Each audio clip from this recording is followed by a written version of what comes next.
All right, what's going on, guys? Today we're gonna do an in the bag of an amateur or novice. I guess amateur would be the best word. But I wanted to say I appreciate the support on the last video I did with Kelsey. We had a lot of fun making that. It was hilarious, and I know a lot of people were super confused. But anyways, let's get into this. Make it short and sweet, yeah. So start off, we're using P1s. Sorry about the wind, by the way. We're using P1s, super consistent putters. I've been using these for a little over a year now. You know, they're pretty deep, but not quite as deep as a P2, but really good putters. Made some incredible putts with those. There's a truck driving by. He's gonna think I'm crazy.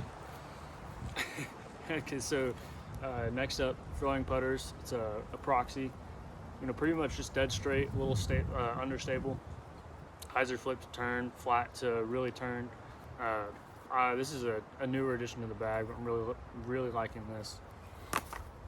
And then next we have a disc that I don't throw too much, but I just love the way it feels. It has like a little bead on it. It's 2-speed Pilot streamline discs, and I drew on the face. I don't know if y'all can see that, but this is just a great disc. It's a little bit slower than the next disc I'm about to talk about. It's a little more stable than I thought it would be, but I'm kind of digging it.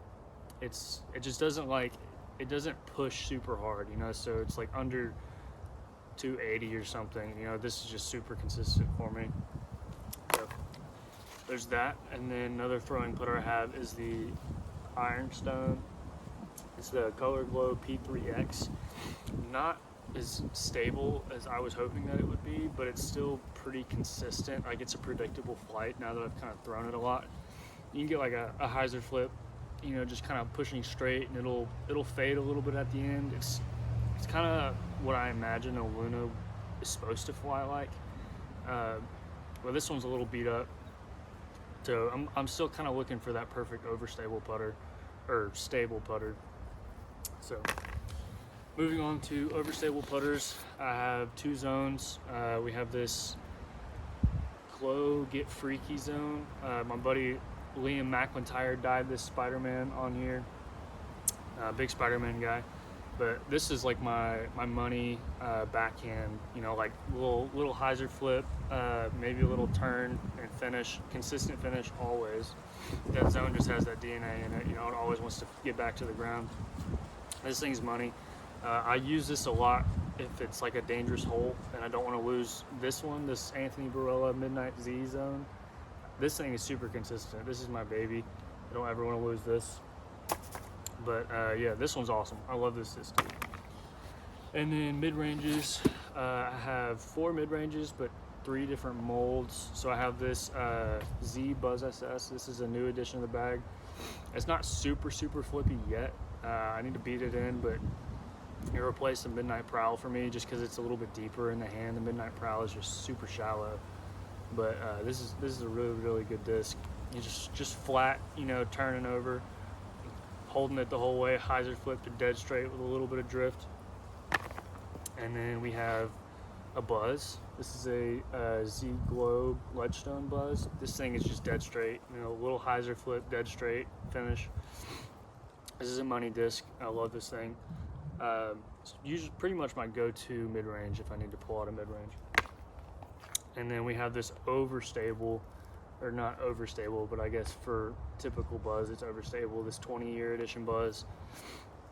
I don't know, I think they did like the Wasp top on these maybe, or something like that. I don't know how all that stuff works, but just flat to finish, hyzer, holds the hyzer with a little flip and just kind of drifts left for the backhand.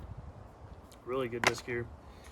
And we also have the MD5 as the last mid-range, just consistently overstable.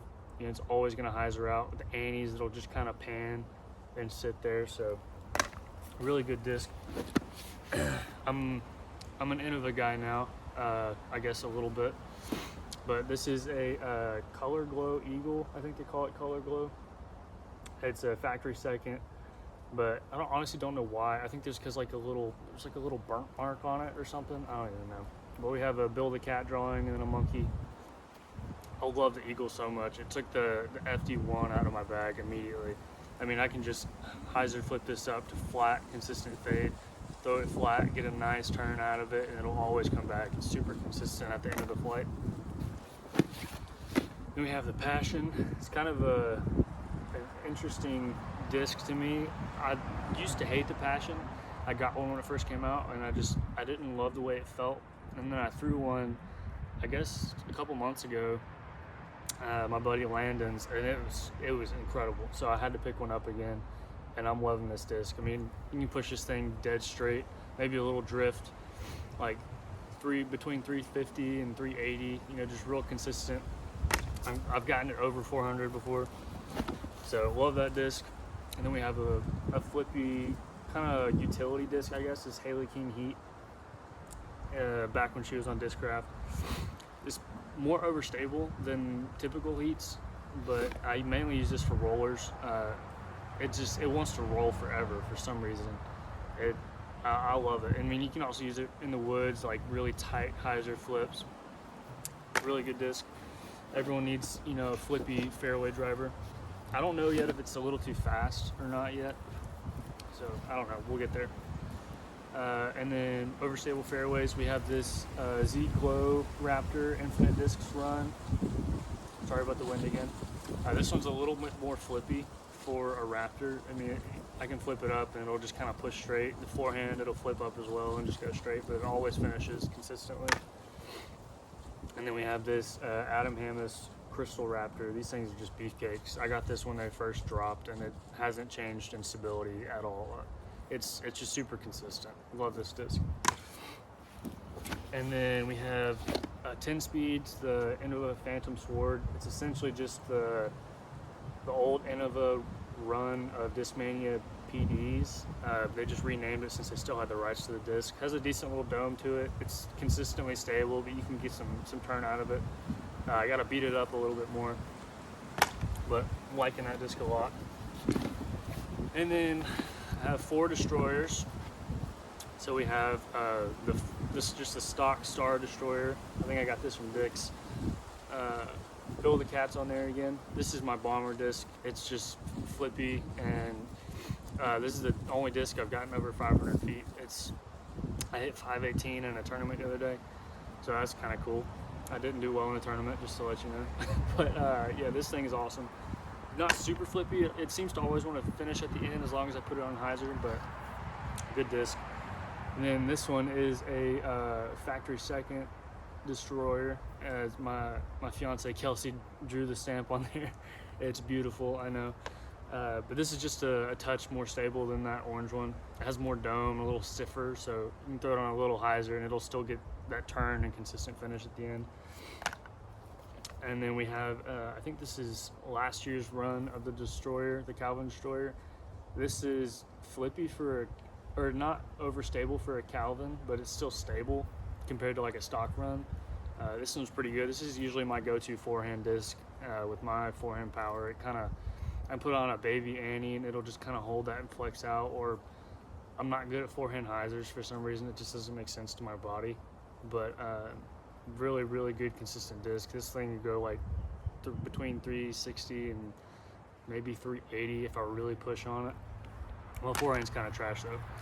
And then last but not least for the Destroyers, we have this run of Calvin Heimberg. I think this is 2021 maybe, or maybe 2020 or 2019. I have no idea.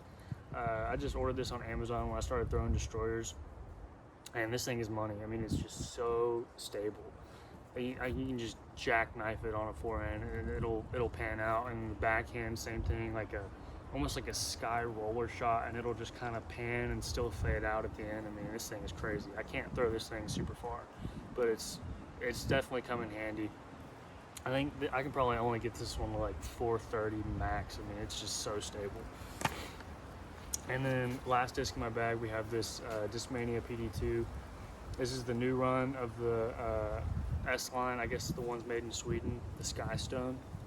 It has a little bit of dome. It's pretty overstable. I think you can get this about 400 just because it's so stable, but because of the dome, it has some glide on it, so it doesn't just crash to the ground like a Raptor or something would. It'll kind of glide while crashing, so it's pretty consistent flight. I mean, you can throw it on any angle and it'll pretty much always come out on hyzer if you give it the height, especially for like an Annie. But that's pretty much it. Show you guys the bag. It's just a Grip AX5 bag. We have the Silas Schultz patch. Shout out Silas, home state hero. Anthony Barella, shout out to him because he needs a shout out, I guess. Just onechest.com. And we have the Grip patch, and then this bag came with a Fierce patch, so that'll probably come off soon. And then we have a mystery box pin, and then an American flag with a cross attached as well on there, and then we have the grip towel. So that's pretty much it. I hope you guys enjoyed the video. If there's anything that you think I'm missing in my bag, I guess just put it in the comments. Let me know. I might give it a try. I'll put a little graphic on the screen too with like the flight chart or whatever, and some people are into that kind of stuff, so I'll throw that on there just so you can see it. And then that's pretty much it. So thank you guys so much for watching. Make sure you like the video, share the video, subscribe. Keep a lookout for a video with Landon Simpson soon. We just collabed on a video together. He's doing a series called Road to 500 where we're just trying to throw to 500. So he's getting there for sure. I got lucky when I did mine, but of course it wasn't on film. So maybe one day, we'll see. I probably won't break it again, but whatever. I can say I did it at least. That's pretty much it. And peace.